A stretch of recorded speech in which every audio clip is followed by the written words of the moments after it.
Cari amanti dell'arte e della storia, benvenuti! Sono Isabella Arti, la vostra guida nel mondo affascinante dell'arte rinascimentale. Oggi abbiamo un ospite speciale, una figura chiave del Rinascimento, Raffaello Sanzio.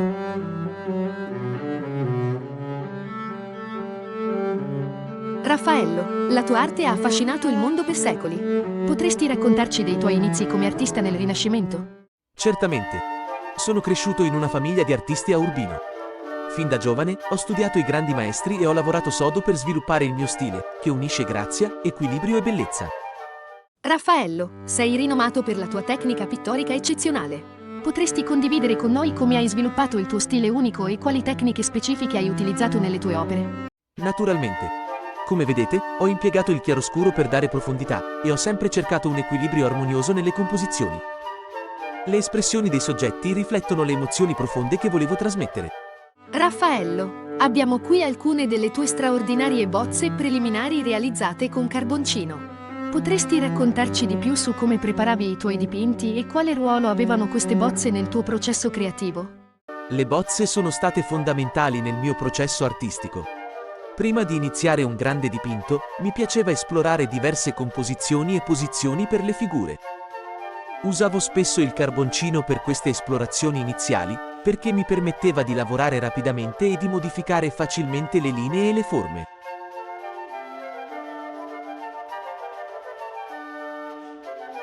La tua scuola di Atene è una delle opere più emblematiche. Qual è stata l'ispirazione dietro a questa grandiosa creazione? Ho voluto rappresentare la sintesi del pensiero e della conoscenza umana, raffigurando i grandi filosofi e scienziati dell'antichità.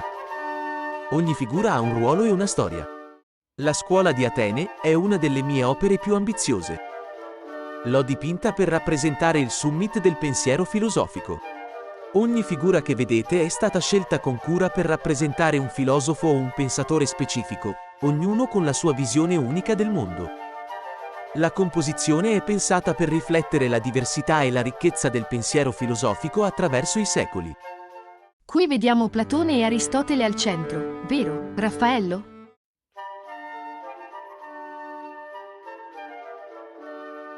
Esatto. Platone, con il dito puntato verso l'alto, simboleggia la sua teoria delle forme e il suo interesse per il metafisico.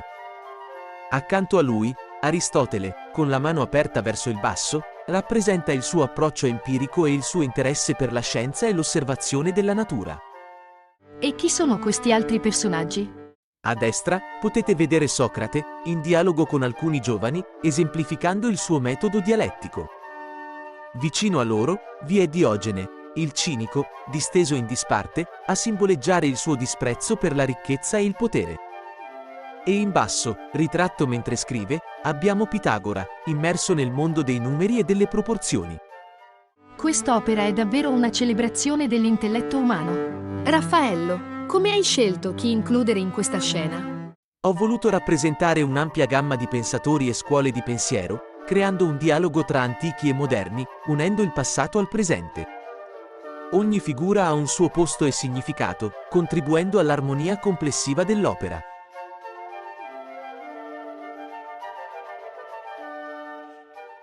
E riguardo alle tue famose Madonne, quali emozioni speravi di evocare in chi le osserva? Ho sempre cercato di catturare la dolcezza e la purezza. Le Madonne rappresentano l'amore universale e la bellezza spirituale. Volevo che gli spettatori sentissero una connessione emotiva con queste figure.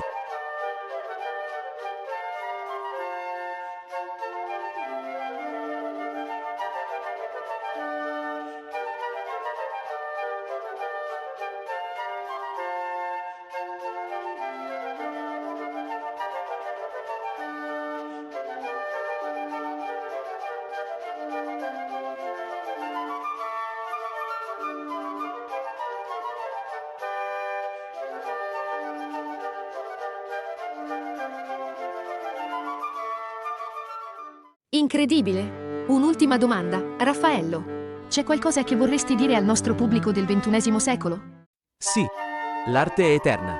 Trascende il tempo e lo spazio. Continuate a creare, ad apprezzare e a imparare dall'arte. È uno dei più grandi doni dell'umanità. Grazie, Raffaello, per queste parole ispiratrici. E grazie a voi, cari spettatori, per averci accompagnato in questa incredibile esplorazione dell'arte e della vita di Raffaello Sanzio. Non dimenticate di iscrivervi al canale e di attivare la campanella per non perdere i nostri prossimi incontri con i giganti dell'arte. Arrivederci!